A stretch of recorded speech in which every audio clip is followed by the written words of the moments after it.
Kita lanjutkan bahasan kita dari kitab Ar-Riqaq dalam Sahih Al-Bukhari.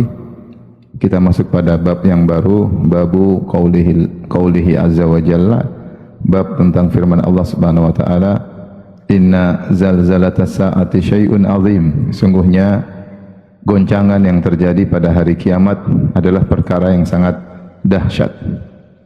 Kemudian juga dalam ayat yang lain, azifatil azifah, itu telah dekat, sesuatu yang dekat, maksudnya telah dekat hari kiamat. Demikian juga firman Allah Subhanahu wa taala, iqtarabatis saah, telah dekat hari kiamat. Bab ini menjelaskan tentang dahsyatnya goncangan pada hari kiamat, dan hari kiamat akan tiba, ya. Semua yang akan datang, akan tiba, maka dekat, ya. Orang Arab dahulu mengatakan sesuatu yang akan datang dikatakan dengan fakullu atin qarib. Setiap yang akan datang maka dekat. Ayat ini, inna zalzalatas saati syai'un azim, adalah dalam surat Al-Hajj ayat yang pertama. Saya bacakan ayatnya. Ya ayyuhan nasu taqu rabbakum, wahai manusia sekalian, bertakwalah kepada Rabb kalian. Inna zalzalatas saati syai'un azim, sungguhnya gempa yang terjadi pada hari kiamat sangatlah dahsyat. Zalzalah maksudnya zilzal, yaitu gempa, kegoncangan. Dan kita tahu di dunia juga ada kegoncangan, dan kita sudah pernah merasakan namanya gempa di atas muka bumi. Dan gempa di bumi mengerikan, ya. Apalagi kawan-kawan yang pernah merasakan gempa yang dahsyat seperti di Lombok, kemudian pernah sebelumnya di Jogja, juga di Poso, ya, beberapa daerah mereka mengalami di Palu, ya, mengalami gempa yang sangat dahsyat. Dan sebagian mereka bercerita kalau sudah datang gempa, terkadang disertai dengan suara yang mengerikan. Ada suara yang mengerikan. Itu baru gempa di dunia, bagaimana dengan gempa di hari kiamat kelak. Makanya Allah mengatakan syai'un azim. Gempa yang terjadi pada hari kiamat adalah perkara yang sangat dahsyat. Dan kalau kita tahu hal ini, maka hendaknya kita bertakwa kepada Rabb kita. Karena hari kiamat akan tiba, kita akan dibangkitkan, ya, kemudian kita akan diminta pertanggungjawaban oleh Allah Subhanahu wa taala. Setelah itu Allah berfirman, yauma tarawunaha tadhalu kullu murdi'atin amma arda'at. Hari di mana kalian akan menyaksikan gempa yang dahsyat tersebut. Tadhalu kullu murdi'atin amma arda'at. Maka wanita yang sedang menyusui akan lupa, lalai dari anak susuannya. Wa tada'u kullu dhati hamlin hamlaha. Dan wanita yang sedang hamil akan keguguran. Wa taran nasa sukara wa ma hum bisukara. Maka engkau akan melihat manusia dalam kondisi sukara, ya, dalam kondisi seperti mabuk. Wa ma hum bisukara, padahal mereka tidak sedang mabuk. Walakinna adzaballahi syadid, akan tapi azab Allah sangat pedih. Inilah yang membuat mereka jalan sepoyongan, bingung apa yang mereka lakukan, seperti orang mabuk, seperti orang bingung. Tapi ayat ini diperselisihkan oleh para ulama. Allah mengatakan inna zalzalatas saati syai'un azim, sungguhnya gempa yang terjadi pada hari kiamat sangat dahsyat. Kemudian Allah mengatakan yauma tarawunaha, kalian akan menyaksikannya. Nah, kejadian ini apakah sebelum ditiupkan sangkakala atau setelah ditiupkan sangkakala? Karena Allah menggambarkan pada kejadian tersebut, yauma tarawunaha tadhalu kullu murdi'atin amma arda'at. Kalian akan melihat bahwasanya wanita yang sedang menyusui anaknya, dia akan lalai dari anaknya. Dan kita tahu tidak ada perhatian paling besar di dunia ini seperti perhatian seorang ibu terhadap anaknya. Jadi Allah ingin menggambarkan hari tersebut sangat dahsyat, sampai-sampai seorang wanita yang sedang menyusui anaknya, dia tinggal anaknya, dia bingung, dia lalai, ya. Kita tahu seorang ibu enggak mungkin meninggalkan anaknya. Tetapi karena begitu dahsyatnya hari tersebut, maka dia akan tidak peduli dengan anaknya. Demikian juga wanita yang mengandung, wa tada'u kullu dhati hamlin hamlaha, wanita yang sedang mengandung keguguran keluar anaknya, ya. Nah, ini terjadi sebelum ditiupkan sangkakala atau setelah ditiupkan sangkakala. Khilaf di kalangan para ulama. Khilaf di kalangan para ulama.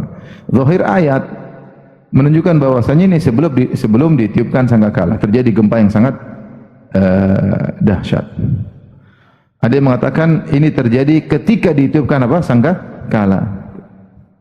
Ketika itu sangkakala di mana karena ketika sangkakala ditiup manusia masih dalam kondisi normal, ada yang mengandung, ada yang menyusui anaknya, ya. Bukan setelah ditiupkan sangkakala kedua hari kebangkitan. Kalau hari kebangkitan manusia mungkin dibangkitkan bukan dalam kondisi demikian. Maka di sini ada khilaf di kalangan para ulama, ya.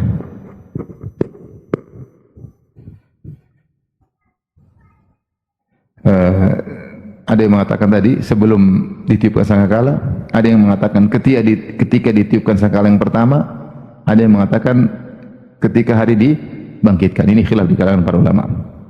Yang mengatakan sebelum hari kebangkitan, kata mereka wajar kondisi orang masih hamil, kemudian keguguran, ada yang sedang menyusui kemudian melupakan anaknya. Ini kondisi-kondisi manusia sebelum hari kebangkitan.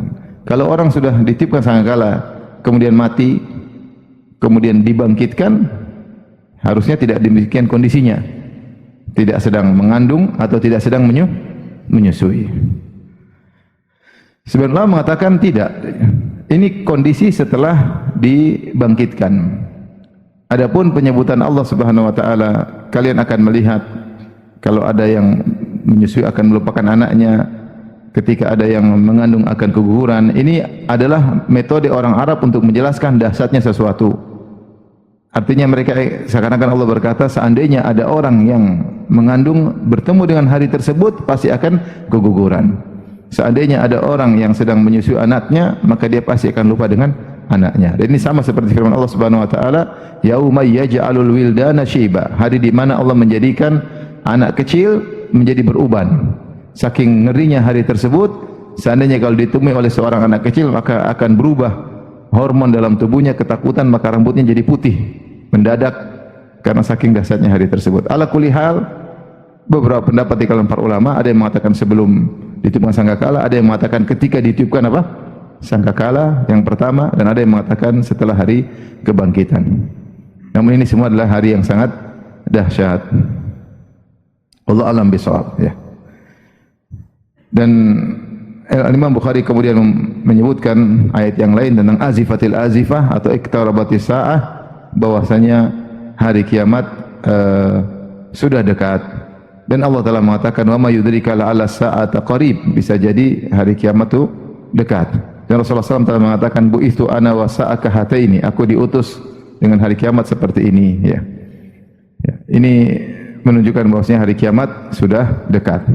Ada yang mengatakan dekat ditinjau dari umur dunia yang begitu panjang, ya. Ya, taruhlah umur dunia ini, taruhlah misalnya sebagaimana perkataan para ahli, ya, geologi atau ahli, ya, dan macam-macamnya, mereka mengatakan umur dunia sampai jutaan tahun. Maka kalau cuma sisa ribuan tahun, dekat atau jauh? Dekat, ya, dibandingkan dengan jutaan tahun. Tapi intinya orang Arab mengatakan kullu atin qarib, semua yang akan datang maka dianggap dekat, dan semua yang mustahil, ya, maka dikatakan jauh. Makanya Allah mengatakan mereka yarawnahu ba'idan wa narahu qariban, ya.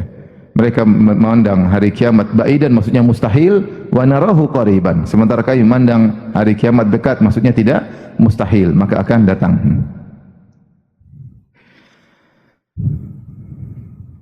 Di sini juga Allah menjelaskan bagaimana manusia ketika hari tersebut sempoyongan seperti orang mabuk, bukan karena sedang minum khamar, tetapi karena dahsyatnya hari tersebut, mengerikan. Tapi kita lanjutkan. Imam Bukhari kemudian membawakan sebuah hadis. Beliau berkata, qala hadatsani Yusuf bin Musa qala hadatsana Jarir anil A'mash an Abi Saleh an Abi Sa'id qala qala Rasulullah sallallahu alaihi wasallam yaqulullah ya Adam. Rasulullah SAW berkata, Allah berkata kepada Adam, ya Adam, wahai Adam, fayaqulu labbaik wa sa'daik. Maka Adam berkata, aku memenuhi panggilanmu ya Allah, ya. aku menyambut panggilanmu ya Allah. Itu makna labbaik wa sa'daik, ya. Yaitu aku menyambut dengan senang, dengan gembira, ya, dengan semangat. Labbaik wa sa'daik. Wal khairu fi yadaik, dan kebaikan berada di kedua tanganmu. Kemudian Allah berfirman, yaqulu akhrij ba'than nar. Wahai Adam, keluarkanlah dari keturunanmu orang-orang yang akan dimasukkan dalam neraka jahanam. Ada yang mengatakan ini terjadi ketika setelah hari kebangkitan. Maka Allah perintahkan kepada Adam untuk mengeluarkan keturunannya yang akan dimasukkan dalam neraka jahanam. Qala wa ma ba'thun nar. Apa itu orang-orang yang dikeluarkan untuk menuju neraka jahanam? Qala min kulli alfin tis'ami'atin wa tis'atan wa tis'in. Dari 1000 keturunanmu keluarkan 999 masuk neraka. Yang satu surga, 999 masuk neraka. Fadzaka hina yashibu shaghir, dan itu terjadi, itu dikirimkannya keturunan Adam masukkan neraka hari di mana yashibu shaghir, di mana anak kecil menjadi beruban, itu setelah hari kebangkitan. Wa tada'u kullu dzati hamlin hamlaha, hari di mana ketika wanita yang sedang mengandung akan keguguran. Wa taron nasa sukara wa ma hum bisukara, dan kau melihat orang-orang dalam kondisi sepoyongan seperti orang mabuk padahal mereka tidak sedang mabuk. Walakinna adzaballahi syadid, akan tapi adab Allah sangat pedih. Ini Rasulullah cerita kepada para sahabat, akan datang suatu hari di mana Adam diperintahkan oleh Allah, keluarkan anak keturunanmu dari 1000 orang, 999 masuk neraka, yang satu masuk surga. Kapan terjadi? Yauma yashibu shaghir, hari itu ketika hari kiamat di mana anak kecil menjadi beruban, wanita yang sedang menyusui lupa dengan anaknya, wanita yang sedang mengandung keguguran. Kemudian fashtadda dzalika alaihim, maka para sahabat ketika mendengar hadis ini mereka merasa berat. Faqalu, mereka berkata, ya Rasulullah, ayyuna dzalika rajul, siapa di antara kami yang merupakan satu dari 1000 itu ya Rasulullah? Artinya siapa yang mau selamat? Dari 1000 cuma satu yang selamat, 999 masuk neraka, yang satu masuk surga. Siapa yang bisa jadi satu orang tersebut? Sahabat merasa berat. Maka Rasulullah SAW berkata, abshiru fa inna min Ya'juj wa Ma'juj alfan wa minkum rajulan. Bergembiralah wahai para sahabatku, dari kalian satu orang, dari Ya'juj Ma'juj 999.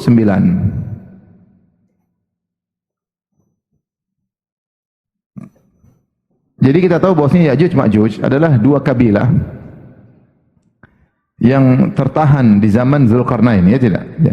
Mereka melakukan kerusakan di atas muka bumi, maka datang sekelompok orang kepada Zulkarnain, ya. Inna Ya'juj wa Ma'juj yufsiduna fil ard, fa hal naj'alu laka kharjan ala an taj'ala baina wa bainahum sadda. Wahai Zulkarnain, maukah engkau bikinkan bagi kami suatu benteng? Kami akan beri upah kepada engkau. Jadikanlah kami suatu penutup yang menghalangi mereka untuk keluar. Maka akhirnya Zulkarnain bikin benteng Sad. Zulkarnain dia bikin Sad, itu benteng penutup, ya. Sehingga Zulkarnain tidak bisa sehingga Ya'juj Ma'juj tidak bisa keluar dari tempat tinggal mereka. Dan mereka beranak pinak sejak zaman itu, mereka beranak pinak terus. Dan mereka cepat beranak pinak. Di bagian bumi yang mana Allah alam, kita enggak tahu, ya. Dia mengatakan daerah-daerah Rusia sana, ya. Kemudian mereka nanti akan keluar menjelang hari kiamat. Mereka keluar menjelang hari kiamat. Dan mereka berdasarkan hadis ini adalah keturunan Adam alaihissalam. Mereka juga dari keturunan Adam alaihissalam. Mereka bukan makhluk dari aliens dari luar angkasa, enggak. Mereka juga keturunan Nabi Adam alaihissalam. Makanya ketika Allah mengatakan keluarkanlah dari keturunanmu penghuni neraka, 999 masuk neraka, satu masuk surga. Kata Nabi di antaranya dari Ya'juj Ma'juj. Dari Ya'juj Ma'juj. Karena sahabat merasa takut, gimana ya Rasulullah? Gimana kami bisa jadi satu dibanding 1000? Bagaimana kami bisa menjadi satu orang tersebut? Dari 1000 satu yang selamat. Ya. Kemungkinan sangat kecil, ya. 0,01 apa? persen. Berat. Berapa? 0,1% ya?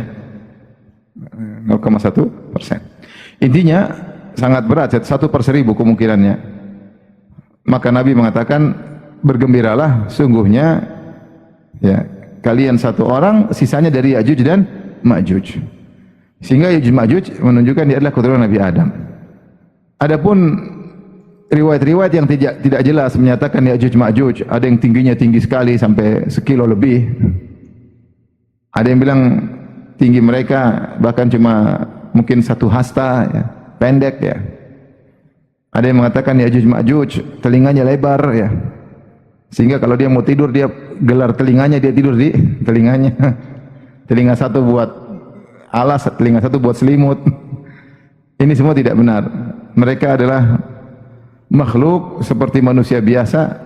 Rasulullah sebutkan dalam sebagian riwayat, mereka ibarat seperti wajah orang Mongol. Kalau kita dengar baca hadis-hadis, seperti wajah mereka seperti orang Mongol ya. Tetapi mereka di mana? Wallahu a'lam bishawab. Nah, sejak zaman Dzulkarnain ini khilaf. Tinggal di zaman Nabi siapa? Ada yang mengatakan di zaman Nabi Ibrahim alaihissalam. Kalau zaman Nabi Ibrahim alaihissalam, ya ribuan tahun lalu. Kemudian mereka terjebak dalam suatu tempat, mereka beranak pinak dan mereka akan keluar hari kiamat. Dan jumlah mereka sangat-sangat banyak. Karena mereka mudah untuk beranak pinak. Entah berapa juta, entah berapa miliar jumlah mereka nanti menjelang hari kiamat ya. Maka para sahabat ditenangkan oleh Nabi SAW, jangan khawatir ya. Jumlah yang banyak tersebut banyak diambil dari Ya'juj dan Ma'juj. Ibaratnya kita sekarang, kita dengan orang kafir yang hidup zaman sekarang tidak sampai 1:1000, ya tidak? Orang Islam berapa miliar sekarang? Sekarang ini 2 miliar. Orang non muslim berapa miliar? Taruhlah 5 ya. Jadi cuma 1:2, 1:3. Artinya kalau semua orang Islam masuk surga 1:3. Tapi Islam tidak semuanya masuk apa? Surga ya. Tapi kalau diambil dari orang kafir, bukan cuma yang non muslim yang hidup sekarang, tapi ada juga namanya suku Ya'juj Ma'juj ya. Maka kemungkinan 1:1000 mungkin, apalagi sampai hari apa? Kiamat. Karena Ya'juj Ma'juj ini berkembang terus banyak sekali. Nanti makanya mereka ketika hari kiamat mereka keluar dan mereka melakukan kerusakan. Sampai disebutkan mereka lewat suatu danau, yang lewat depan minum, danaunya habis langsung saking banyaknya mereka. Laut itu langsung habis diminum oleh mereka, dan mereka membunuh seluruh penghuni bumi ketika itu. Baik. Setelah itu Rasulullah SAW berkata, tadi Rasulullah mengatakan, "Abshiru fa inna min Ya'juj Ma'juj alfan wa minkum rajulan." Bergembiralah wahai para sahabatku, nanti yang 1000 diambil dari Ya'juj Ma'juj, dari kalian 1 orang. Tsumma qala, kemudian Rasulullah SAW berkata, "Walladzi nafsi biyadihi inni la atma'u an takunu thulutsa ahlil jannah."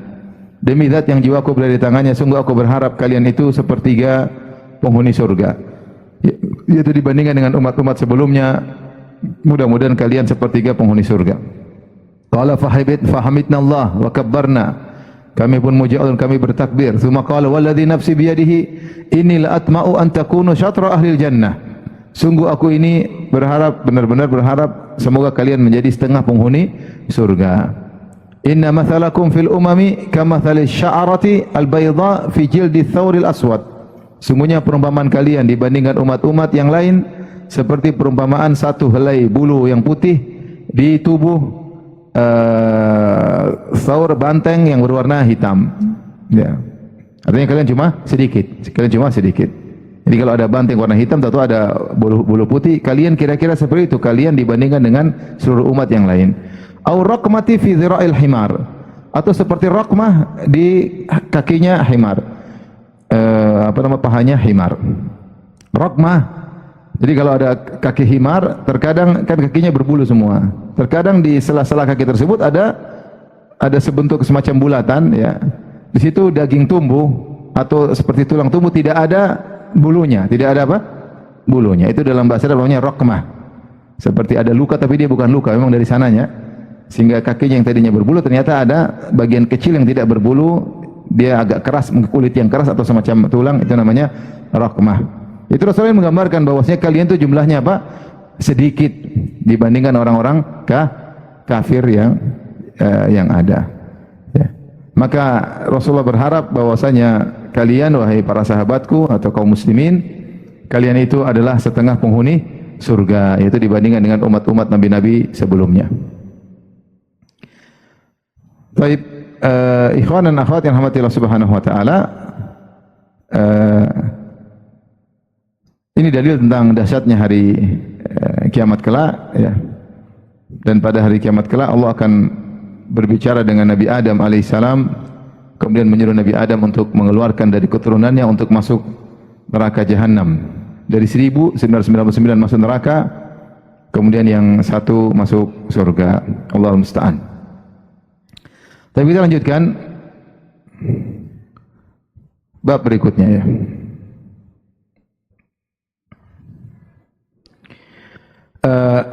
Kita tahu dalam Al-Quran, ikhwan dan akhwat, Allah sebutkan tentang dahsyatnya hari kiamat, ya. Seperti idza zulzilatil ardu zilzalaha, hari di mana ketika bumi digoncangkan dengan segoncang-goncangnya. Wa akhrajatil ardu athqalaha, kemudian bumi mengeluarkan isi perutnya. Ini kondisi.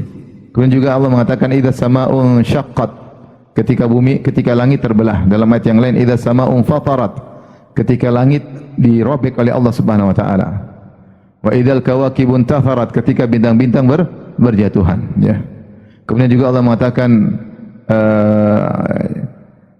wa takunul jibalu kal ihnil manfush, yaitu gunung diangkat kemudian diterbangkan oleh Allah Subhanahu wa taala seperti bulu yang diterbangkan, kemudian ditabrakkan oleh Allah, kemudian dihancurkan. Allah berfirman, "Yas'alunaka 'anil jibal faqul yansifuha rabbi nasfa fayadharuha qa'an safsafa." Mereka bertanya kepada tentang gunung, katakanlah gunung tersebut akan dihancurkan oleh Allah Subhanahu wa taala. Maka Allah akan menjadikan bumi datar tanpa ada gunung, tanpa ada lembah. Ya, hari yang mengerikan ini, yang di mana bumi bergoncang, kemudian gunung dicungkil, kemudian ditabrakkan oleh Allah Subhanahu wa taala, kemudian langit terbelah, kemudian bintang-bintang berjatuhan. Ini apakah semua orang akan melihatnya atau cuma orang-orang yang terburuk pada hari kiamat kelak? Ini khilaf di kalangan para ulama. Ada yang mengatakan bahwasanya yang melihatnya hanyalah orang-orang yang di penghujung umur dunia, yaitu ketika ditiupkan sangkakala yang pertama, maka mereka melihat seluruh kedahsyatan tersebut. Dan mereka adalah syirarul khalqi indallah. Mereka seburuk-buruk manusia pada hari kiamat kelak. Ketika Nabi SAW menjelaskan tentang syarrun nas, yaitu syirarul khalq, orang yang paling buruk, yaitu man adrakathumus sa'ah, orang-orang yang bertemu dengan hari kiamat. Mereka adalah orang yang terburuk. Makanya ketika menjelang hari kiamat, ya, terjadi kerusakan besar-besaran. Tidak ada lagi yang salat, tidak ada yang mengucapkan lagi Allah Allah. Sampai akhirnya Ka'bah dicungkil oleh seorang Habasyi, datang dia cungkil Ka'bah dan tidak terjadi apa-apa. Kerusakan luar biasa. Saat itulah kemudian tiba jadi hari kiamat. Jadi yang menemukan hari tersebut adalah orang-orang yang sangat buruk di sisi Allah Subhanahu wa taala. Nah, mereka yang melihat dahsyatnya ketika alam semesta dirubah oleh Allah Subhanahu wa taala, ya. Langit terbelah, gunung bintang-bintang berjatuhan, kemudian gunung-gunung diangkat, dihancurkan, ya. Ini pendapat sebagian ulama, ya, bahwasanya semua kedahsyatan tersebut hanya terjadi, ya, dilihat oleh orang-orang sebelum hari kebangkitan. Ada yang mengatakan bahwasanya itu terjadi tidak dilihat oleh siapapun, ya. Tetapi ketika tiup sangkakala pertama, manusia mati semua. Kemudian antara baina nafqatain arba'in atau arbaun, di antara tiupan pertama, tiup kedua ada 40 hari atau 40 masa. Nah, kejadian berubahnya alam semesta itu antara dua tiupan, Ada pendapat, ini kalau tidak salah pendapatnya Safari ini, ya, dia mengatakan di antara dua tiupan, sehingga tidak disaksikan oleh manusia. Baru kemudian terjadi hari kebangkitan. Ada yang mengatakan kejadian alam semesta yang rusak ini dilihat oleh semua manusia. Manusia dibangkitkan baru melihat itu semua. Bagaimana dahsyatnya kekuasaan Allah Subhanahu wa taala yang merubah alam semesta dengan dihancurkan kemudian dirubah. Allah ganti yauma tubaddalul ardu ghairal ard, yauma tubaddalul ardu ghairal ardi was samawat. Hari di mana bumi diganti dengan bumi yang lain, langit diganti dengan langit yang lain. Dan mereka akan melihat proses itu semua. Akhirnya Allah siapkan suatu tempat yang baru namanya padang mahsyar. Padang mahsyar. Sebagaimana pernah kita jelaskan. Nah, padang mahsyar ini pun khilaf di kalangan para ulama. Apakah dia bumi baru didatangkan oleh Allah ataukah bumi yang lama dimodifikasi? Saya lebih condong bahwasanya padang mahsyar adalah bumi yang lama yang kita pijaki sekarang ini, yang mengalami proses perubahan besar-besaran, kemudian dimodifikasi oleh Allah, kemudian jadilah padang mahsyar. Intinya hari tersebutlah hari yang sangat dahsyat.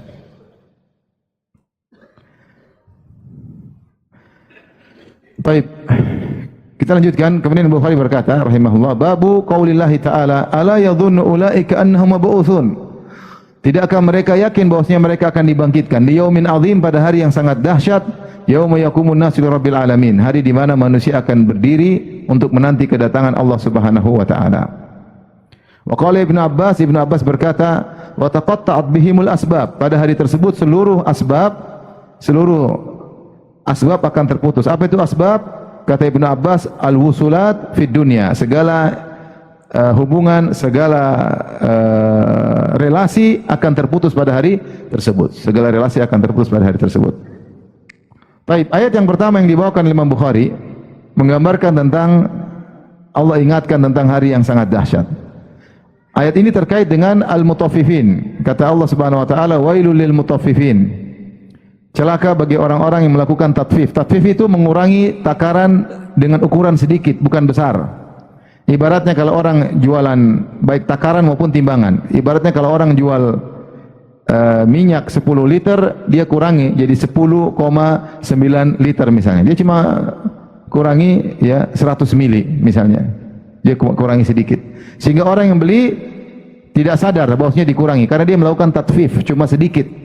Kalau dikurangi sekilo ketahuan atau seliter ketahuan. Sama kalau dijual beras harusnya 10 kilo, dia cuma kasih 9 kilo 9 ons. Ada 1 ons dia kurangi. Sehingga orang yang beli tidak sadar. Ya, karena kalau dia kurangi 10 kilo jadi cuma 8 kilo ketahuan, kurang 2 kilo. Makanya mereka berani melakukan ini. Dan Allah mengatakan wailul lil mutaffifin, celaka bagi orang-orang yang mengurangi takaran atau timbangan meskipun cuma sedikit. Kata Allah, alladzina idza iktalu 'alan nasi yastawfun. Kalau mereka beli barang, mereka mau barangnya dipenuhi. Kalau mereka beli minyak 10 liter, mereka maunya 10 liter. Enggak mau dikurangi meskipun cuma 1 mililiter, enggak mau. Kalau mereka beli beras 10 kilo, mau mereka 10 kilo. Enggak mau dikurangi meskipun cuma 1 ons. Ya, enggak mau mereka. Mereka mau lengkap 10 kilo. Tapi ketika mereka menjual, mereka kurangi takaran atau timbangan. Kata Syekh Muhammad bin Shalih Al-Utsaimin rahimahullah, ayat ini sebenarnya masalah timbangan yang sekedar contoh, sampel dari Allah Subhanahu wa taala agar kita kemudian menganalogikan kepada segala hal bahwasanya orang yang tercela adalah orang yang hanya bisa menuntut haknya tapi tidak menunaikan kewajiban. Hanya bisa menuntut haknya, tidak menunaikan kewajiban. Kalau orang beli, dia berhak menuntut haknya supaya timbangannya dipenuhi, itu hak dia. Tapi kalau dia menjual, harusnya dia tunaikan hak pembeli. Dia juga penuhi, tidak kurangi. Jangan kalau dia beli dia ingin dipenuhi, kalau dia jual dia kurangi. Itu namanya menuntut hak, tidak menunaikan apa? Kewajiban. Meskipun perkara yang sedikit. Meskipun perkara yang sedikit. Maka demikian pula dalam perkara-perkara lain, kalau kita misalnya hubungan misalnya antara bos dengan pegawai, janganlah jadi bos hanya bisa menuntut agar haknya dipenuhi. Wahai kalian pekerjaku, kita sudah ada kontrak kerja, harus kerja 8 jam, jangan sampai dikurangi, jangan sampai ada namanya pengangguran terselubung, jangan sampai buang-buang waktu, lagi kerja kemudian main-main medsos, hanya buang-buang waktu, tidak sesuai dengan kesepakatan. Dia punya hak untuk menuntut, karena kita kontrak kerja sehari 8 jam, 8 jam tersebut harus maksimal untuk pekerjaan. Kamu jangan kurangi, kalau kurangi dosa. Tapi waktu begitu gajian, dia tidak muncul ya. Nah, ini namanya dia hanya bisa nuntut pegawai, tapi dia tidak menunaikan kewajibannya sebagai bos. Sehingga akhirnya gaji tersebut tertunda-tunda, kadang dibayar secara cicil, padahal anak buahnya sudah bekerja dengan sempurna, dengan sebaik-baiknya. Ya. Ini namanya hanya bisa menuntut hak, tidak menunaikan kewajiban. Ya. Sama seperti pegawai, sebaliknya pegawai nuntut sama bos untuk memberikan gaji pas tanggal 25 setiap bulan harus 100% turun gaji. Tapi ternyata dia kerja tidak serius. Ada waktu-waktu dia main-main, ada dia korupsi waktu, sehingga waktu tidak dia manfaatkan untuk kerja sebagaimana tanda tangan kontrak yang dia sepakati. Maka ini tercela termasuk dalam ayat ini. Demikian juga misalnya antara, sebagian ulama mengatakan di antara misalnya penguasa dengan rakyat. Penguasa punya aturan-aturan, dia minta kepada rakyat untuk dipenuhi, harus bayar ini, bayar itu, bayar ini, bayar anu, ya, untuk jalannya suatu negara. Maka kalau dia nuntut rakyat untuk memenuhi, maka dia harus menjalankan kewajibannya sebagai penguasa, ngurusin rakyat. Ya. Jangan sampai dia hanya minta rakyat untuk membayar, kemudian dia tidak ngurus rakyat. Dia hanya menuntut hak namun tidak menunaikan apa? Kewajiban. Maka penguasa seperti ini celaka. Demikian juga sebaliknya, rakyat yang hanya menuntut penguasa, penguasa harusnya begini, harusnya begini, harusnya begini, harusnya begini, tapi ketika ada kewajiban yang harus dia tunaikan, dia tidak tunaikan. Maka jangan jadi orang dalam hidup ini hanya bisa nuntut, tidak menunaikan apa? Kewajiban. Sampai dalam skup yang kecil antara suami istri, suami jangan hanya nuntut, ya istri kamu harus begini, begini, harus jadi istri soleha, ini dalilnya banyak, segudang dalil, tidak boleh ngangkat suara, tidak boleh ini, tapi ketika ada hak istri tidak dia tunaikan, ya. Maka ini tidak boleh. Demikian juga istri tidak boleh hanya bisa nuntut, mas kamu harus ini, belikan anu, kebutuhan ini, sandang pangan papan harus dipenuhi, ya. Beli baju lah, beli inilah, tempat tinggal lah, makanan lah, semua. Tapi ketika suami minta haknya, ternyata dia tidak layani suaminya. Ini repot pada hari kiamat kelak. Maksudnya kita dalam segala hubungan kita dengan anak kita jangan nuntut, nak kamu harus jadi anak berbakti, tapi kita tidak perhatian sama anak. Mereka punya hak untuk kita didik, hak untuk kita nasihati, hak untuk kita temani jalan-jalan. Kita nuntut kamu harus jadi begini, harus begini, harus begini, harus begini. Jangan sampai demikian. Hanya bisa nuntut, kita tidak tunaikan hak anak. Demikian juga anak tidak boleh begitu, hanya nuntut, nak saya kan anak pak, ibu, saya kan anak bapak, ibu, harus ada ini gini. Orang tua sudah bekerja, berusaha, kita tidak berbakti pada orang tua. Maksud saya dalam segala hal, hidup ini selalu terikat dengan hak dan kewajiban, siapapun kita. Kita ini punya hak dan punya apa? Kewajiban. Lihat kewajiban yang ada sekitar kita, coba kita cek. Kewajiban terhadap istri ada. Saya sebagai suami misalnya, saya punya kewajiban terhadap istri, punya kewajiban terhadap anak, punya kewajiban terhadap orang tua, punya kewajiban terhadap pegawai, saya punya pegawai, ya. Punya kewajiban terhadap misalnya tetangga, punya kewajiban terhadap pembantu, punya kewajiban terhadap supir, punya terhadap pegawai kantor. Saya punya kewajiban banyak, saya harus penuhi. Tapi saya juga punya hak. Yang penting kewajiban saya penuhi. Kalau hak saya tidak dikasih, saya akan minta hari kiamat. Kan begitu ceritanya. Tapi jangan sebaliknya, kita hanya nuntut hak. Sama pegawai, kamu harus kerja begini, kamu harus kerja gini, tapi sama anak harus begini, sama tetangga harus begini. Ternyata kewajiban kita tidak penuhi. Ini yang repot. Maksud saya dalam hidup ini, pastikan antum semua ini kewajibannya orang lain sudah antum penuhi. Kewajiban antum terhadap orang sudah antum penuhi. Ibu-ibu coba pikir, ibu hidup, apa kewajiban ibu? Kewajiban ibu terhadap suami, jelas ini yang paling berat. Sudah enggak hak suami dipenuhi semuanya? Kalau belum, segera istighfar, ya. Minta maaf sama suami. Kewajiban sama anak-anak, sudah belum? Anak-anak dinasihati enggak? Bukan cuma dicekokin makanan aja, dinasihati, dibimbing, diajak ngobrol. Sudah belum? Tetangga sebelah pernah enggak hak tetangga dipenuhi? Coba dicek. Kalau sakit dicuekin atau bagaimana? Ada yang lapar, ada yang kita kasih makan enggak atau kita cuekin aja? Coba dicek. Sama orang tua, sama kakak adik, sama pembantu, sudah enggak menunaikan hak kita pada pembantu? Pembantu suruh kerja melulu, di luar jam kerja enggak dikasih apa? Tambahan misalnya. Ini enggak boleh. Intinya, kalau kita hanya bisa nuntut hak, tidak menunaikan kewajiban, kita celaka.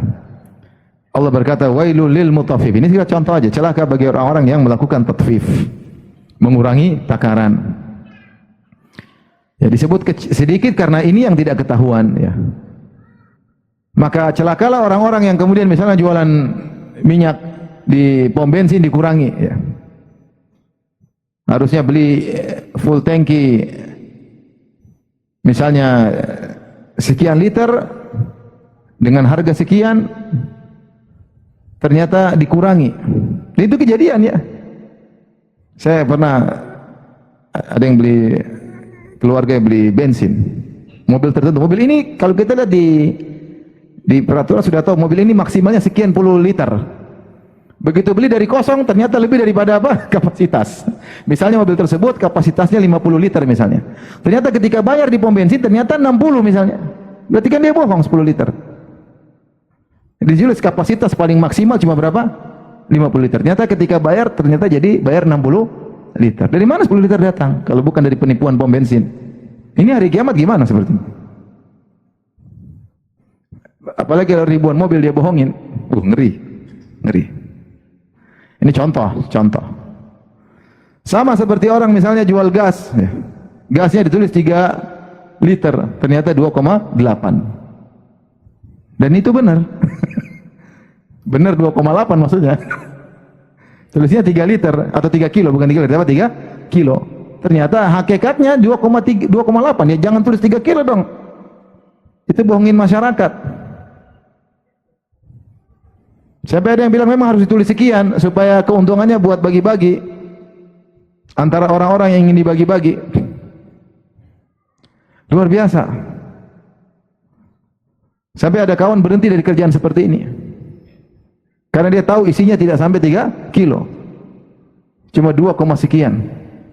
Kenapa segini ya? Karena sisanya nanti buat bagi-bagi katanya. Nipu masyarakat. Yang ditipu masyarakat miskin.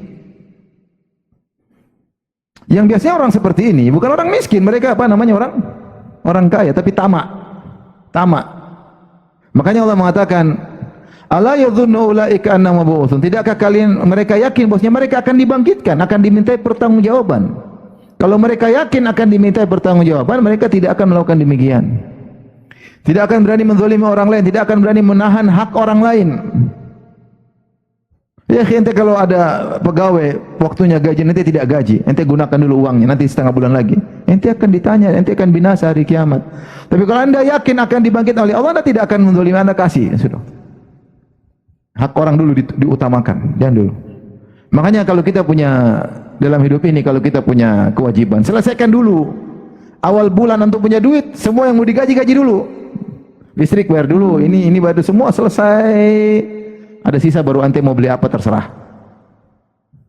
Jangan sampai anda beli ini, beli anu, terus ada gaji pembantu yang telat, ada gaji supir yang telat, ada gaji pegawai yang telat, ya. Ada sekolah anak belum bayar, sementara beli mobil baru. Lah ini salah seperti ini. Menunda pembayaran itu sudah zalim. Memunda pembayaran itu sudah apa? Zalim. Dia jadi pusing, harusnya dia terima gaji misal tanggal 25, tertunda jadi 2 minggu kemudian. Dia kan akhirnya susah, harus minta-minta sama orang, minjam uang, menyusahkan dia.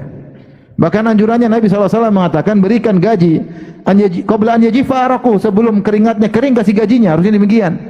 Ini sudah keringatnya sudah kering, keringat lagi kedua kering, ketiga kering, gaji belum datang-datang.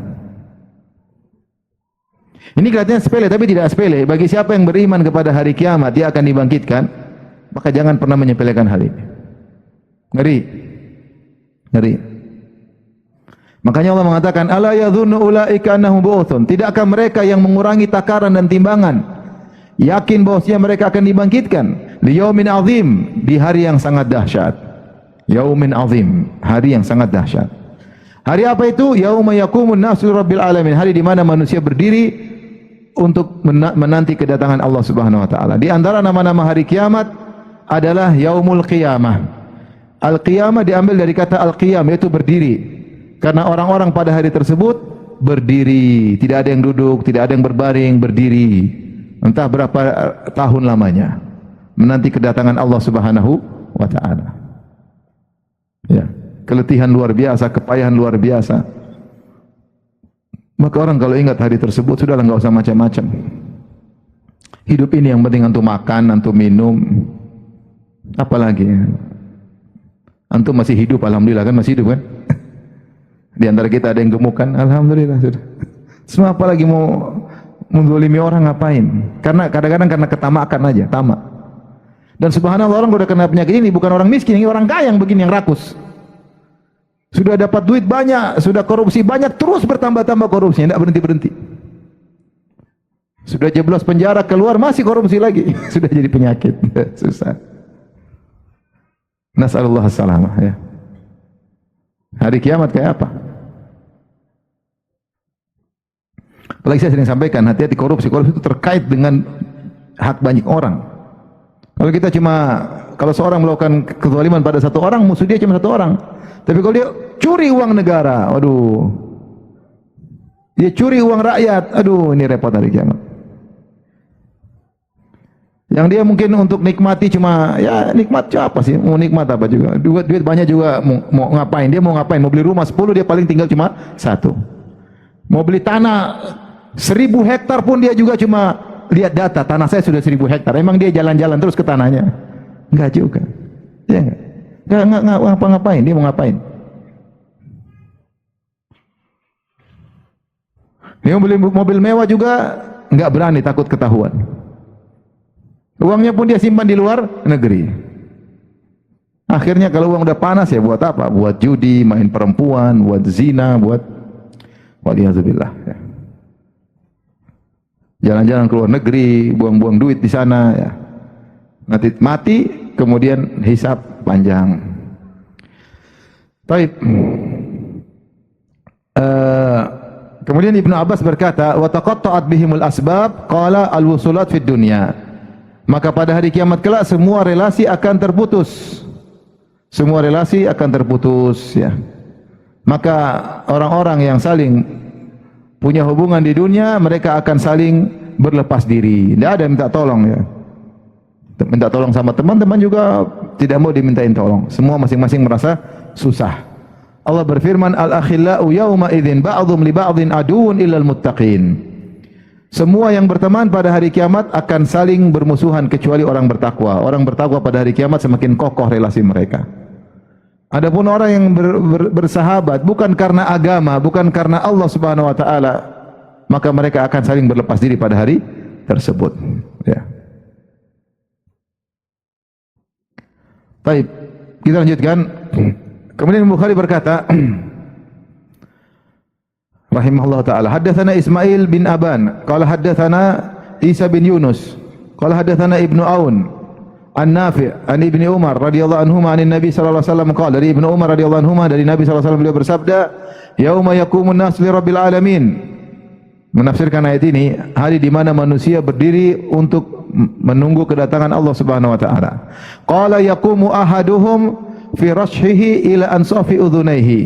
Salah seorang dari mereka berdiri untuk menunggu Allah Subhanahu wa taala dalam keringatnya, berdiri dalam keringat, tenggelam dalam keringatnya sampai keringatnya mencapai tengah telinganya.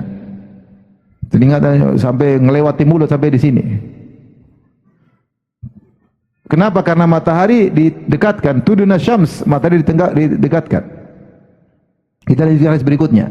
Imam Bukhari berkata, qala haddatsani Abdul Aziz bin Abdullah, qala haddatsani Sulaiman an Thawr bin Zaid an Abil Ghaith an Abi Hurairah radhiyallahu anhu anna Rasulullah sallallahu alaihi wasallam qala, Rasulullah sallallahu bersabda, ya'raqun nasu yaumal qiyamah, manusia keringatan pada hari kiamat kelak, hatta yadhhaba araqum fil ardi 70 dhira'an, sampai air masuk dalam tanah sedalam 70 dhira', 70 hasta. Ini air sampai masuk, air keringat mereka. Kalau ini setengah meter berarti sekitar 35 meter, 40 meter keringat mereka masuk. Jadi di atas sudah saking banyaknya sampai masuk ke bawah. Wa yuljimuhum hatta yablugha adhanahum, sampai keringat mengenai mulut mereka, sampai mengenai telinga mereka. Naik keringat begitu banyak. Tapi hadis-hadis ini menjelaskan tentang kondisi yang dahsyat pada hari kiamat kelak. Bahwasanya pada hari kiamat kelak tuduna syams, matahari didekatkan. Dalam sebagian riwayat qadramil la adri amilil makhala, aku tidak tahu yang dimaksud oleh Nabi apakah mil yang digunakan untuk celak, yaitu kalau kita ada celak kan ada besinya kan, besinya itu yang taruh di mata. Apakah maksudnya seukuran itu dekat sekali dengan kepala, atau seukuran 2, atau maksudnya adalah mil, maksudnya masafah, yaitu 1,8 km. Dalam riwayat mil au milain, 1 mil atau 2 mil. Matahari sekarang jaraknya berapa kilo? Tergantung teori bulat, bumi bundar atau bumi apa? Data. Tapi ada yang kita pelajari, kalau sebagaimana kita yakini bahwasanya bumi itu bulat, maka matahari disebutkan jaraknya menurut sebagian ahli adalah sekian puluh juta kilometer ya. Ada 150 juta kilometer, jauh sekali lah. Berjuta-juta kilometer, jauh sekali. Itu aja kepanasan luar biasa, kita nggak kuat. Gimana kalau didekatkan dengan jarak 1 mil, 2 kilo misalnya, atau 2 mil, 4 kilo, sangat dekat. Maka manusia ketika itu tidak kuat, mereka bercucuran keringat. Tetapi manusia ketika dibangkitkan pada hari kiamat dimodifikasi oleh Allah Subhanahu wa taala. Sebagaimana sudah pernah kita jelaskan dalam proses pembangkitan. Proses hari apa? Kebangkitan, ya. Sehingga manusia, kata Allah, fabasarukal yauma hadid, ya. Orang kalau meninggal maka pandangannya menjadi tajam. Jadi tajam. Maka dia bisa melihat malaikat yang sebelumnya tidak bisa dia lihat, ya. Kemudian manusia dibangkitkan, lihat penghuni neraka, tubuh mereka dibesarkan oleh Allah Subhanahu wa taala.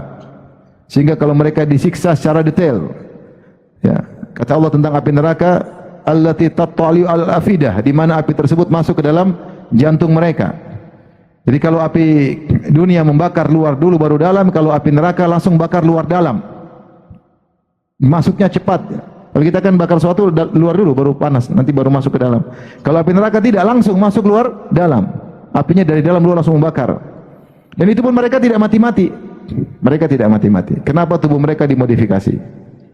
Dibesarkan, disiksa. Kemudian mereka bisa melihat malaikat, mereka bisa lihat iblis, mereka bisa lihat jin.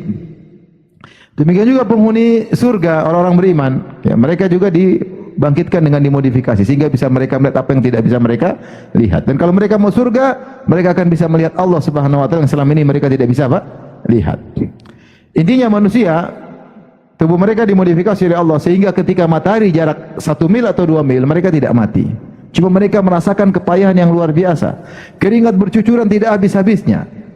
Dan ini kita tidak bisa menganalogikan hari kiamat dengan hari sekarang, ya. Alam yang berbeda.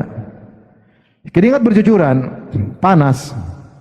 Sebenarnya mengatakan panas tersebut sebabnya karena matahari yang dekat. Kemudian juga mereka berdiri terus. Berdiri terus, ini juga menyebabkan keletihan. Kemudian mereka juga sempit satu dengan yang lainnya. Padat manusia. Sehingga padat manusia itu panas. Udah apa, pernapasan panas, keringat satu dengannya semakin panas. Sehingga mulailah keringat bercucuran. Kata Nabi sallallahu alaihi wasallam hadis yang lain, wa yakunul araqu ala qadri a'malihim. Dan keringat sesuai dengan kadar amal mereka. Wa minhum man yablughu araquhu ka'baihi. Ada yang keringatnya cuma mencapai 2 mata kakinya. Itu orang-orang yang amalnya baik, ya. Keringat cuma sedikit, cuma sampai mata kaki. Dan ada di antara mereka yang keringatnya sampai ke betisnya, ada. Ini masih mending. Dan ada yang keringatnya ila haqawai, sampai ke apa namanya, bokongnya, ya, air sampai banyak air keringat. Dan ada sampai ke mulutnya, wa minhum man yaljumuhu iljaman, sampai ke mulutnya. Dan ada yang sampai ke telinganya, disebutkan hadis sampai telinganya. Ustaz, bagaimana? Kita nggak tahu, ya. Orang beda-beda. Intinya dia tenggelam dalam keringatnya. Masing-masing tenggelam dalam keringat. Ini hari kiamat macam-macam. Ada orang kafir aja berjalan dengan kepalanya gimana? Ketika Nabi ditanya, bisa jalan di atas kepala ya Rasulullah orang kafir? Kata Nabi sallallahu alaihi wasallam, "Alaysa alladhi amshahu ala rijlaihi qadiran an yumshiyahu ala ra'sih?" Bukankah yang telah membuat dia mampu berjalan di atas kakinya, mampu untuk membuat dia berjalan di atas kepalanya? Allah mampu. Oleh karenanya kondisi hari kiamat tidak bisa dianalogikan dengan kondisi alam dunia sekarang. Taib, keringat bercucuran saking banyaknya sampai keringat tersebut masuk ke dalam bumi. Kenapa? Karena terlalu lama mereka berdiri. Terlalu panas, terlalu lama sampai air pun masuk dalam tanah. Kita sekarang di atas muka bumi, kalau ada banjir mungkin air tidak masuk sampai ke dalam. Kalau masuk pun sedikit. Ini airnya sampai menembus 40 meter ke dalam. Saking lamanya keringat tersebut. Ada yang mengatakan mereka berdiri sampai ratusan tahun. Sebagian salah mengatakan 300 tahun sebelum Allah datang. Ada yang mengatakan mereka berdiri 1000 tahun sebelum Allah datang untuk menyidang mereka. Maka di antara perkataan ini dari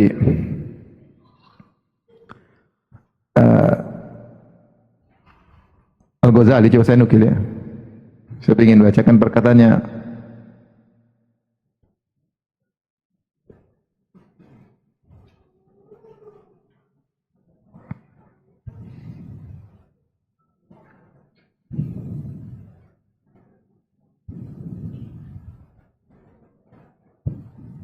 Saya bacakan ya.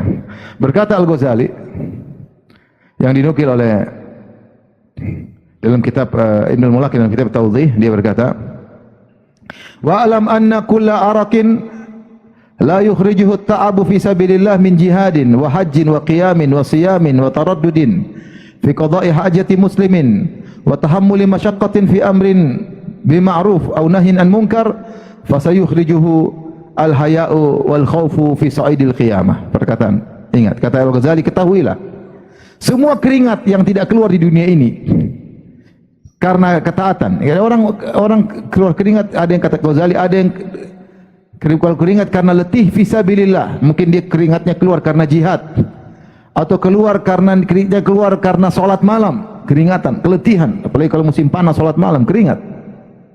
Capek badan, keringat. Kita kadang-kadang orang salat malam ada AC tetap aja bisa keringat karena berdiri terlalu lama. Wahajin, keringat yang keluar karena haji. Wasiyamin, keringatnya keluar karena dia berpuasa. Keringatnya taraddudin fi qada'i hajatil muslim, dia keringat keluar karena membantu seorang muslim, jalan ke sana, temani dia ke sini, cari bantuan untuk dia ngurusin orang, dia berkeringat. Wa tahammuli masyaqqatin fi amrin ma'ruf, atau dia menyuruh kepada yang ma'ruf, dia jalan berdakwah ke sana, berdakwah ke sini, keringatan. An-nahyi 'anil munkar, atau dia mencegah kemungkaran, dia ingatkan orang ini enggak boleh, ini haram, dia diomelin orang dan dia berkeringat. Kalau keringatnya tidak keluar karena ini, fasayukhrijuhul haya'u wal khawfu fi sa'idil qiyamah, maka keringatnya akan keluar pada hari kiamat karena ketakutan. Karena ketakutan, karena rasa malu. Maka sungguh bahagia orang di dunia keringatnya keluar karena Allah, maka akan sedikit keringatnya pada hari kiamat. Tetapi yang di dunia keringatnya enggak pernah keluar karena Allah, dia akan menderita pada hari kiamat. Keluarnya keringatnya keluar bukan karena Allah, tapi karena ketakutan, karena rasa malu. Yatulu fihi karabuhu atau karbuhu, maka dia akan panjang penderitaannya. Walau salima ibnu Adam minal jahli wal gurur la alima anna ta'abal araqi fi hamli masaibid dunya ahwanu amran wa aksaru zamanan min araqil karb wal intidhari fi yaumil qiyamah. Kalau seorang anak Adam selamat dari kebodohan, dari tertipu dengan dirinya sendiri, maka dia akan tahu bahwasanya keletihan, keringat yang keluar di dunia lebih ringan daripada keringat yang akan keluar pada hari kiamat kelak. Keringat yang keluar di dunia cuma sebentar, sementara keringat pada hari kiamat kelak sangat lama, sangat panjang. Makanya saya bilang tadi, ada yang mengatakan seorang berdiri ratusan tahun, ada yang 1000 tahun sampai Allah datang. Makanya ketika manusia sudah kepayahan pada hari kiamat kelak, matahari dengan jarak pendek, akhirnya mereka minta syafaat kepada para nabi. Datanglah mereka kepada Nabi Adam. Tujuannya apa? Wahai Adam, berilah syafaat kepada kami, minta Allah segera datang agar mulai persidangan. Ini sedang menunggu aja sudah seperti itu. Adam bilang tidak bisa.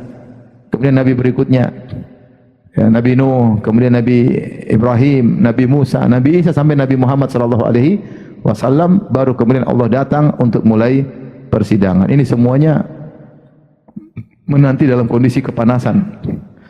Tapi meskipun demikian, sebagaimana sudah sering kita sampaikan, ada orang-orang yang bahagia di hari yang susah seperti itu, yaitu orang-orang dinaungi oleh naungan Allah. Sab'atun yudhilluhumullah fi yaumin la dhilla illa dhilluh. 7 golongan yang Allah naungi pada hari tidak ada naungan kecuali naungan Allah Subhanahu wa taala. Siapa aja mereka? Yang pertama, imam yang adil, pemimpin yang adil. Sungguh bahagia pemimpin yang adil. Orang semua susah, dia dinaungi oleh Allah. Yang kedua, anak muda yang taat kepada Allah. Yang ketiga, 2 orang yang saling bersaudara karena Allah, bertemu karena Allah, berpisah karena Allah. Bukan karena dunia, saya teman sama dia bukan karena urusan dunia, enggak, tapi karena dia beriman, saya teman dia. Karena dia beriman, saya membersamai dia. Yang keempat, orang yang hatinya selalu rindu kepada masjid. Kalau enggak ke masjid rasanya enggak enak. Dia menanti-nanti kapan azan duhur, kapan azan asar, pingin ke masjid. Ini orang luar biasa. Yang kelima, seorang laki-laki dirayu oleh wanita cantik jelita kaya raya, kemudian dia mengatakan, aku takut kepada Allah. Subhanallah. Kalau ada cewek cantik kaya raya goda antum jawab, ini akhafullah, pahalanya luar biasa. Dinaungi pada Allah, oleh Allah pada hari kiamat. Cuma jawab sederhana apa? Ini akhafullah. Dia telepon, ini akhafullah. Matikan. Antum dinaungi Allah pada hari kiamat. Tapi cewek siapa yang mau telepon antum? Enggak ada yang telepon-telepon. Kalau telepon pun enggak cantik. Kalau cantik pun tidak kaya. Ini cantik kaya. Dia cuma bisa berjuang dalam waktu 1 menit atau 5 menit untuk mengatakan saya takut kepada Allah. Lihat balasannya di hari sangat dahsyat. Dia dinaungi oleh siapa? Allah Subhanahu wa taala. Yang keenam, seorang yang berinfak dengan tangan kanannya kemudian disembunyikan sampai tangan kirinya tidak tahu apa yang di tangan kanannya. Dia berusaha menyembunyikan amal solehnya. Dia sampai pada tahapan berbahagia kalau orang lain tidak tahu amal solehnya. Latih diri. Apa faedahnya? Hari yang dahsyat ini antum akan selamat. Jangan terpedaya orang-orang yang bangga dengan amal solehnya, publish amal solehnya. Antum jangan ikut-ikutan. Karena antum akan berhadapan, kita akan berhadapan hari yang sangat dahsyat. Di antara yang bisa menyelamatkan adalah menyembunyikan amal soleh. Kalau sedekah nggak usah cerita-cerita. Jangan cerita secara jelas, apapun isyarat jangan. Berusaha agar menutupinya sampai orang tidak tahu. Dan yang terakhir, seorang yang sendirian kemudian mengingat Allah, kemudian dia pun menangis.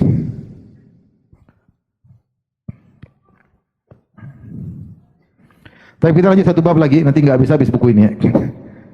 Masih kuat ibu-ibu? Apa sudah cukup? Masih kuat? Masih ya. Tapi babul qisas yaumil qiyamah, bab qisas hari kiamat kelak. Wahyal haqqah. Ya. Lianna fiha thawab wa hawaq al-umur. Dan hari kiamat disebut al-haqqah.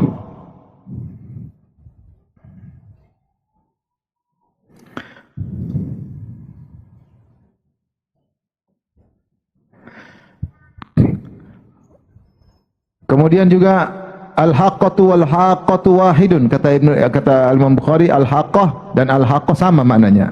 Wal qari'ah, hari kiamat juga namanya al-qari'ah. Wal ghasyiyah, hari kiamat juga namanya apa? Al-ghasyiyah. Hari kiamat juga namanya wasakhah. Sakhah.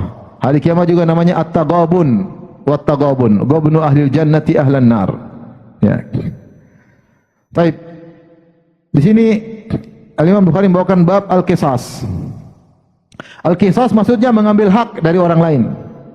Yang hak kita di dunia diambil sama dia, maka kita ambil hak kita pada hari kiamat kelak.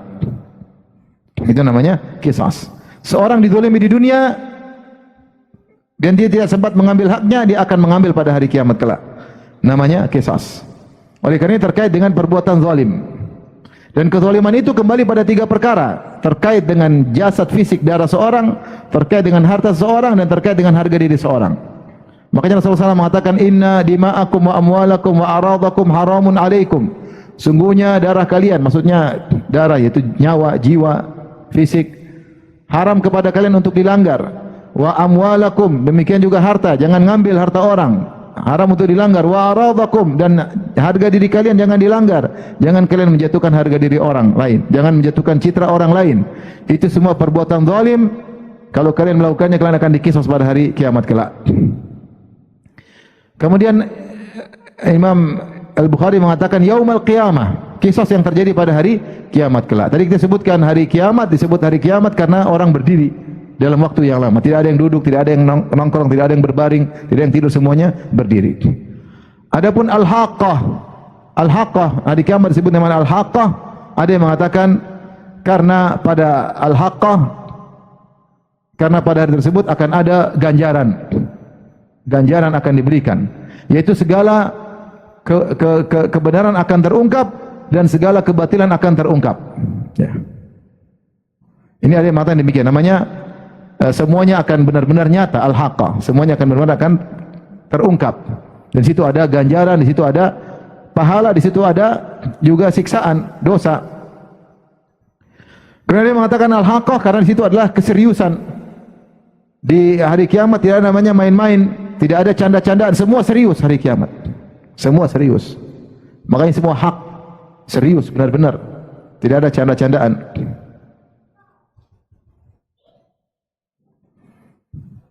Tapi ada pun al-qari'ah. Al-qari'ah maknanya adalah musibah yang berat, musibah yang besar. Qari'ah dalam Al-Quran disebutkan qari'ah. Ada yang mengatakan itu kondisi hari kiamat yang sangat dahsyat yang menghantam hati setiap orang. Semua orang pasti ketakutan melihat hari tersebut. Para nabi aja ketika didatangi oleh manusia untuk minta syafaat, maka Nabi Adam berkata, Inna rabbi qad ghadiba al-yawma ghadaban lam yaghdab qablahu mithlahu wala ba'dahu. Sungguhnya Rabbku sedang murka pada hari ini. Allah tidak pernah murka sebelumnya seperti ini dan Allah tidak akan murka setelahnya seperti ini.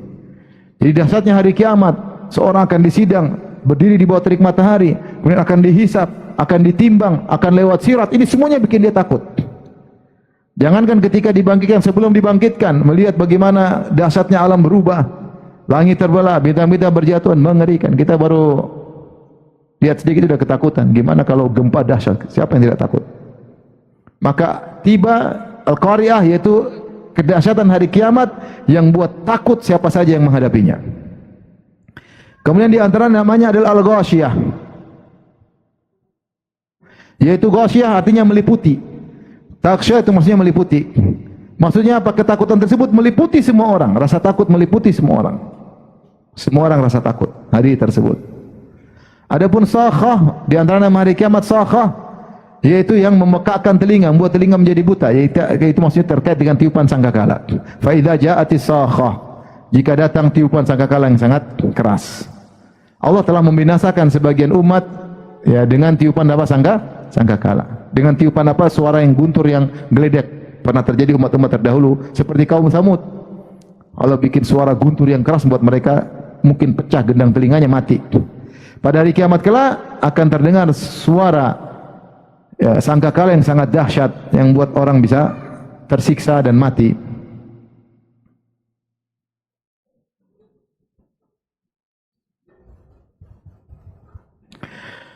Kemudian Taghabun, yaitu ahlul jannah dengan ahlun nar ya.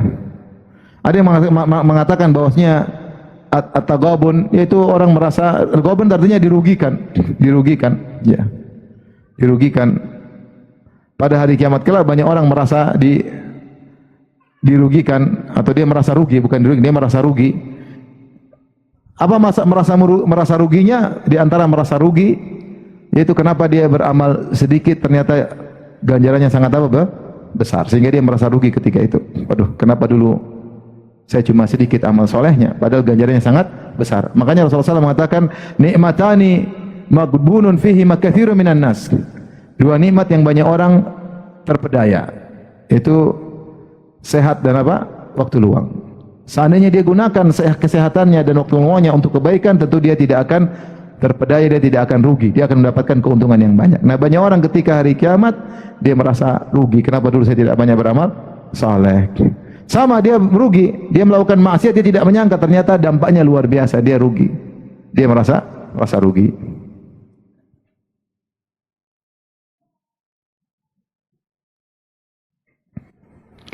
Baik, kita lanjutkan. Al-Imam Bukhari membawakan satu hadis. Beliau berkata, qala hadatsana Umar bin Hafs, qala hadatsana Abi, qala hadatsana Al-A'mash, qala hadatsani Syaqiq, sami'tu Abdullah radhiyallahu anhu qala Nabi sallallahu alaihi wasallam awwalu ma yuqda bainan nas fid dima'. Yang pertama kali disidang oleh Allah pada hari kiamat masalah darah. Sebelum harta, sebelum yang lain, darah. Yang paling ngeri. Sidang, siapa yang pernah pukul orang, siapa yang pernah bunuh orang, siapa yang pernah tikam orang, siapa yang pernah gampar orang. Sidang, ini yang pertama. Ya, ini yang sangat mengerikan terkait dengan hak orang lain. Lebih parah daripada mencuri harta orang lain. Lebih parah daripada menjatuhkan harga diri orang lain. Yang paling parah melukai, membunuh, ini paling mengerikan. Makanya yang pertama kali disidang adalah masalah darah. Sampai dalam hadis disebutkan seorang akan datang membawa, dia tarik tangan si fulan. Dia bilang, "Ya Allah, si fulan telah membunuh saya." Sampai dalam riwayat kepalanya, dia pegang kepalanya, keluar darah. Dia bilang, "Si fulan telah membunuh saya." Maka Allah tanya, "Kenapa kau bunuh dia?" Kalau karena jihad tidak ada masalah, tapi kalau karena kezaliman maka dia akan disiksa. Yang pertama kali masalah darah. Ngeri masalah darah. Makanya jangan pernah ikut serta dalam masalah pertumpahan darah, hati-hati. Baik secara fisik maupun secara ide maupun secara provokasi, hati-hati.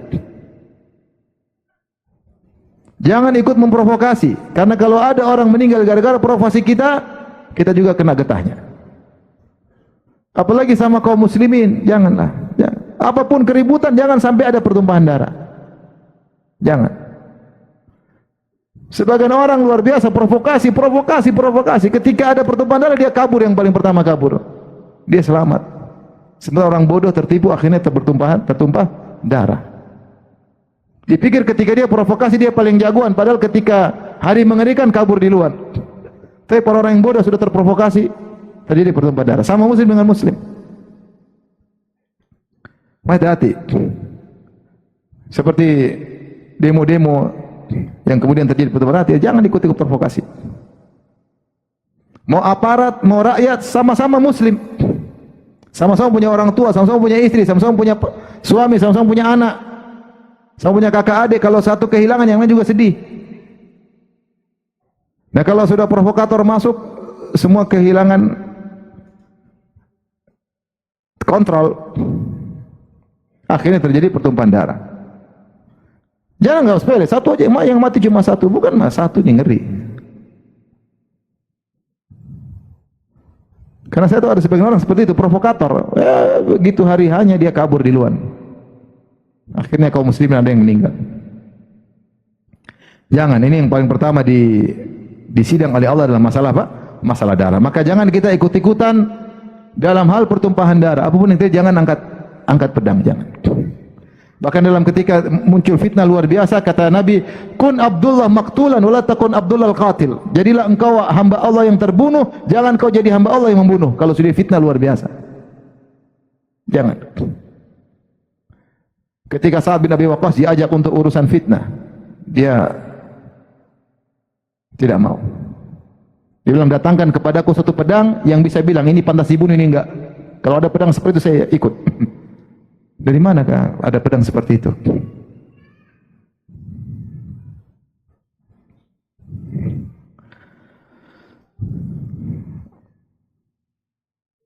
Tapi berikutnya Al-Imam Bukhari berkata, qala hadatsani Ismail qala hadatsani Malik an Sa'id al-Maqburi an Abi Hurairah anna Rasulullah sallallahu alaihi wasallam qala man kanat indahu madlamatun li akhihi falyatahallalu minha. Siapa yang berbuat zalim kepada saudaranya, minta dihalalkan sekarang juga.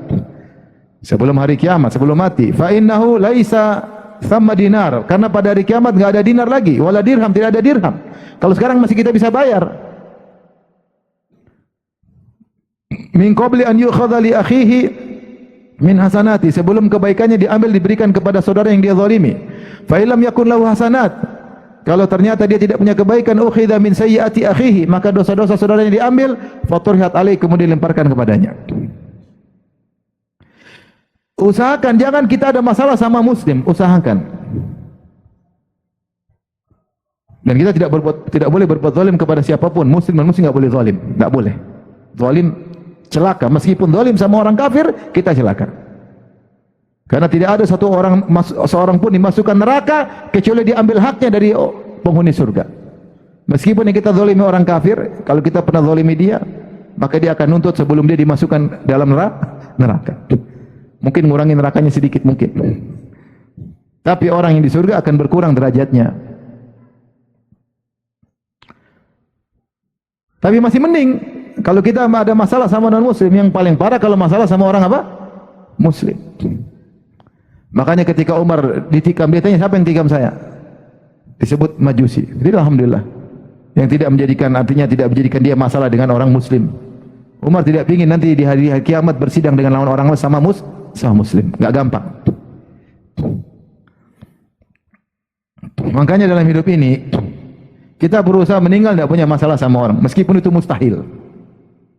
Apalagi pedagang, apalagi dai, ya, mungkin namanya dai pasti menasihati ini, pasti mengingkari ini, pasti ada masalah. Tapi kalau kita bisa meninggal tidak ada masalah sama orang tua, enggak ada, alhamdulillah. Masalah sama istri enggak ada, sama suami alhamdulillah enggak ada. Masalah sama kakak adik alhamdulillah enggak ada. Masalah sama tetangga alhamdulillah tidak ada. Masalah sama klien alhamdulillah enggak ada. Masalah sama bos alhamdulillah enggak ada. Masalah sama anak buah alhamdulillah enggak ada. Alhamdulillah, bersyukur sama Allah. Karena kalau ada masalah pasti ada yang zalim, pasti ada yang dizalimi.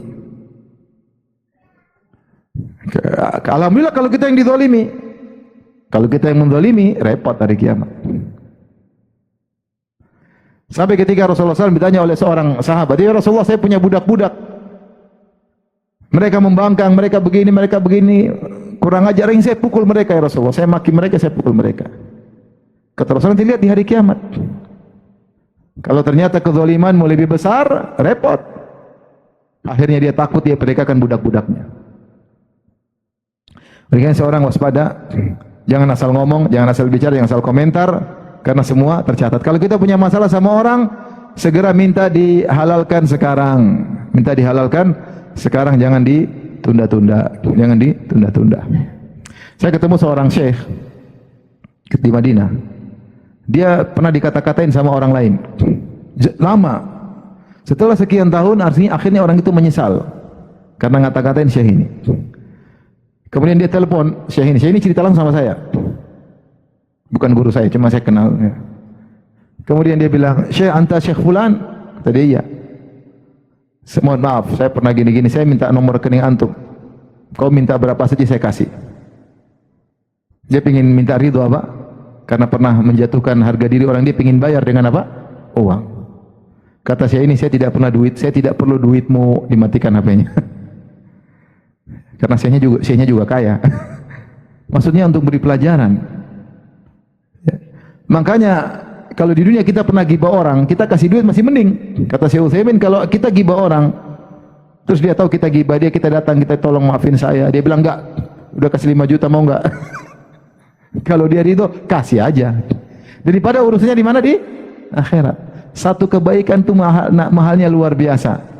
Satu kebaikan terkait dengan nasib antum, surga atau neraka. Selamat dari neraka atau masuk neraka, satu kebaikan punya pengaruh. Kalaupun antum mau surga, satu kebaikan punya pengaruh untuk meningkatkan kualitas kenikmatan yang didapatkan, kualitas di surga. Oleh karenanya, dalam hidup ini jangan pernah cari masalah. Kalau punya masalah, segera minta dihalalkan sekarang.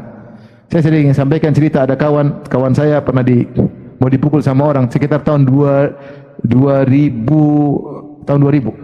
diginiin sama orang lain, mau dipukul. Kawan saya juga jago, tapi dia tidak melawan. Dia biar ditarik-tarik, mau dipukul dia lawan. Dia tidak diam aja. Subhanallah, orang yang memukul itu, yang memukul dia itu, 20 tahun kemudian minta maaf sama dia. Minta maaf, bilang, "Si fulan, saya dulu pernah," teman saya nggak lupa, iya, saya masih ingat. Masih ingat. Diginiin. Dia minta maaf, setelah minta maaf, meninggal nih orang yang minta maaf. Subhanallah. Alhamdulillah. Allah kasih kesempatan dia minta maaf daripada meninggal belum sempat minta maaf. Makanya kalau kita punya masalah sama orang, segera kita minta maaf. Sebelum kita meninggal dia duluan atau dia meninggal duluan. Kalau sudah meninggal repot terusnya di akhirat. Makanya ibu kalau punya masalah sama suami minta maaf sekarang. Sebelum ibu meninggal duluan. Atau sebelum suami meninggal duluan, repot nanti hari kiamat. Mending selesai sekarang, sudah saling meridhoi, saling ridho, saling memaafkan agar tidak ada masalah pada hari kiamat kelak. Baik, sampai sini saja, terlalu lama kajian kita. Insyaallah kita lanjutkan kesempatan yang lain, hadis berikutnya insyaallah taala pada kesempatan yang lain. Wallahu taala alam bisawab.